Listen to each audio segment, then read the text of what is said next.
Hello friends, welcome to kids coaching classes. तो last video में हमने पढ़ा था कि क्या होता है हमारा बैलेंस फोर्स। तो मैं आपको एक बार और बता देता हूँ कि बैलेंस फोर्स हमारा क्या होता है।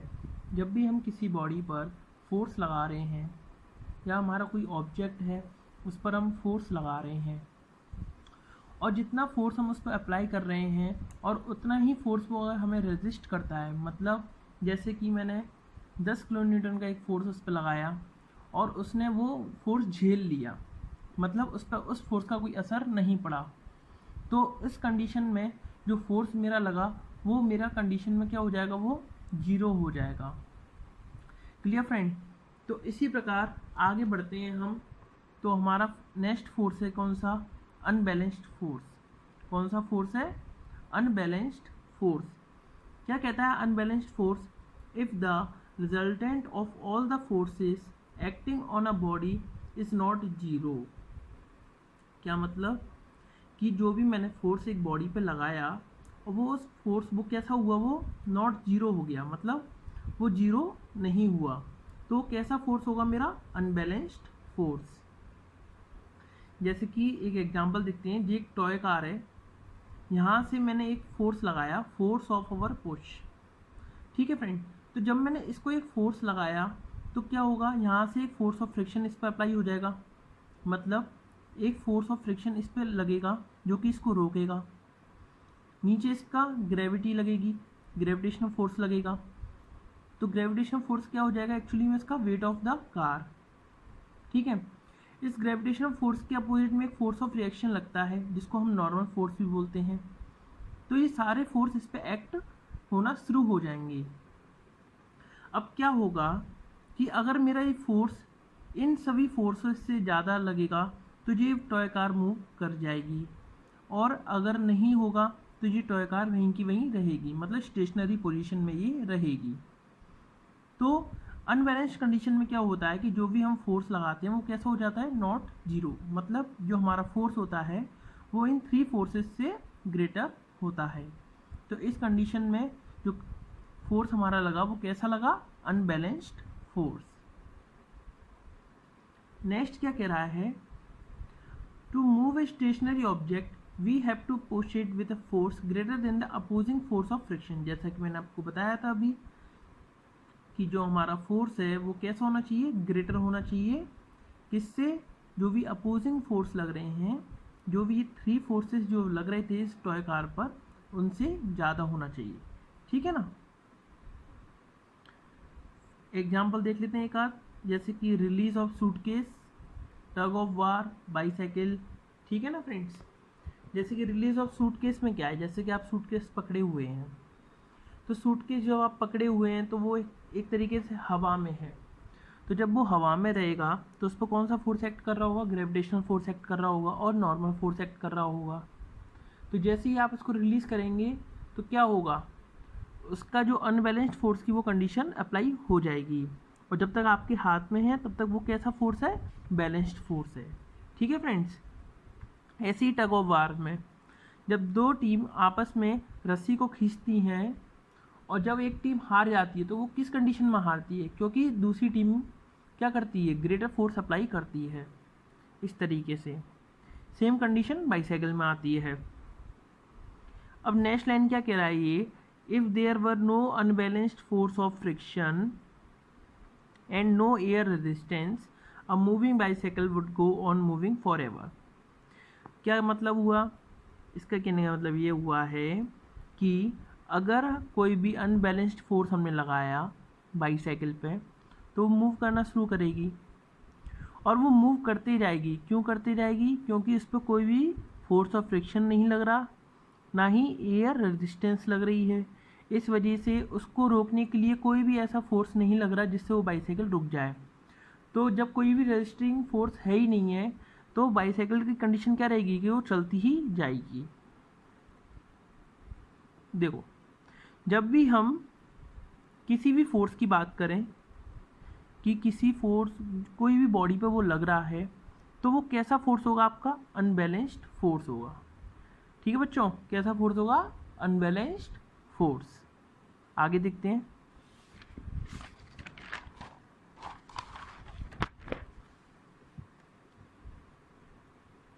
देखिए, अब बात करते हैं न्यूटन लॉ ऑफ मोशन।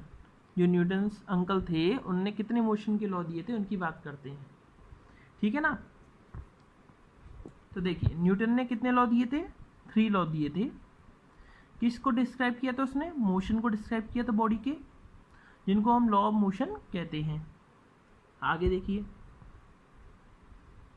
क्या किया इन्होंने जो लॉ दिया था वो कैसा था? प्रिस्क्राइब था, मतलब प्रिसाइज डेफिनेशन दी थी, मतलब बिल्कुल सटीक दी थी। कैसे?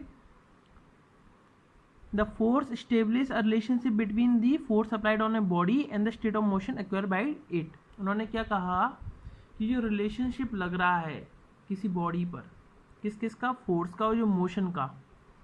तो जब भी हम किसी बॉडी पे फोर्स लगाते हैं तो फोर्स लगने से बॉडी के अंदर जो मोशन क्रिएट होता है उसको इन्होंने ये डिस्क्राइब किया हुआ है, उसके रिलेशनशिप को, ठीक है ना। तो पहला देखते हैं Newton first law of motion. A body at rest will remain at rest and a body in motion will continue in motion in a straight line with a uniform speed unless it is compelled by an external force to change its state of rest or of uniform motion।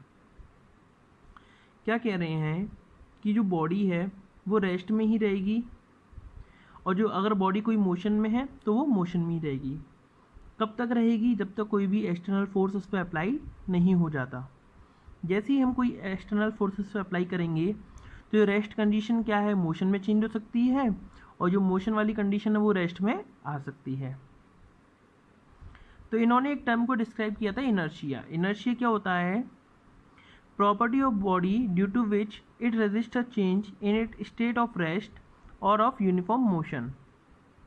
इन्होंने क्या बताया कि body की ऐसी property जिसमें वो resist करे, resist मतलब मना करे, एक पोजीशन से दूसरी पोजीशन में चेंज होने के लिए, एक कंडीशन से दूसरी कंडीशन में। जैसे कि अगर वो रेस्ट में तो रेस्ट में ही, और मोशन में है तो मोशन में ही रहेगी। तो उस कंडीशन को इन्होंने क्या नाम दिया? इनर्शिया। नेक्स्ट पॉइंट क्या कह रहा है? Mass is a measure of the inertia of a body. Heavier object have more inertia than lighter object. मतलब इन्होंने किसको कंसीडर करके चले हैं इनर्शिया में? मास को। कैसे? कि जो सबसे ज़्यादा बल्कि होगा वो सबसे ज़्यादा इनर्शिया शो करेगा, ठीक है ना, और जो सबसे लाइट होगा वो सबसे कम करेगा। Example, a stone has more inertia than a football. जो स्टोन होगा उसमें इनर्शिया ज़्यादा होगा क्योंकि स्टोन का मास ज़्यादा होता है और फुटबॉल का कम होता है। A cricket ball has more inertia than a rubber ball of the same size. Clear friends? Now, we will now consider the second part of the first law of motion, which says that a body in uniform motion will continue to move unless a force compels it to change its state of uniform motion in a straight line. तो इसमें अब हम क्या करेंगे?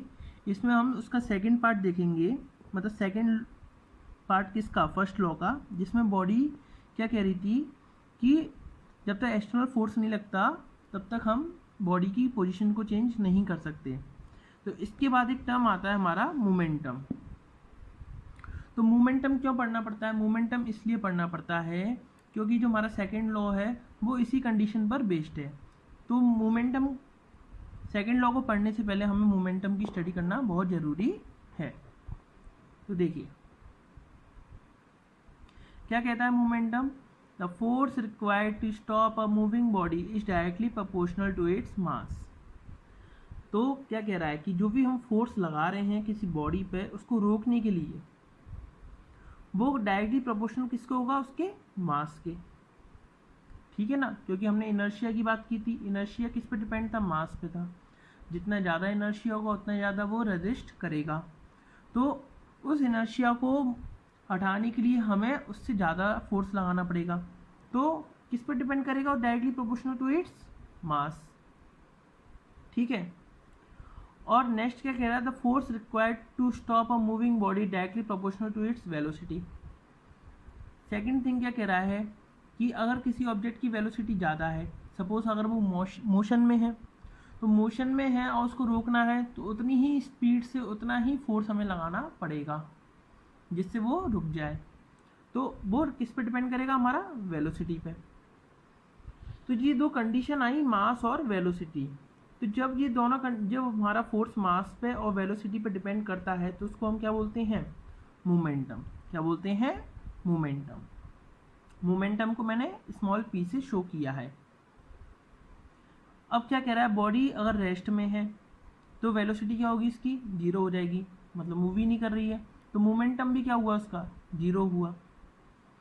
और momentum कैसी quantity हमारी, vector quantity है, और जो इसकी ऐसा यूनिट होती है वो क्या होती है, केजी मीटर पर सेकेंड। एक चीज़ और देखो, मास तो 0 होने से रहा, ठीक है ना, तो डिपेंड मोस्टली किस पे करेगा, वेलोसिटी पे। अगर वेलोसिटी 0 होगी तो मोमेंटम भी हमारा 0 हो जाएगा, क्योंकि बॉडी कुछ ना कुछ मास लेके तो चलती है। नेक्स्ट क्या कह रहा है, एवरी बॉडी पॉजेसेस मोमेंटम, कि जितनी भी बॉडीज होती हैं हमारी, सबकी सब कुछ ना कुछ मोमेंटम शो करती हैं, ठीक है ना। फॉर एग्जाम्पल देख लेते हैं, एक karate player can break a pile of tiles और a slab of ice with a single blow of his hand. क्या मतलब हुआ, जो कराटे प्लेयर होते हैं आपने देखा होगा एक ही झटके में पूरी वो टाइल्स की जो स्लैब लगी होती हैं उनको तोड़ देते हैं, ठीक है ना। कैसे तोड़ देते हैं, देखिए,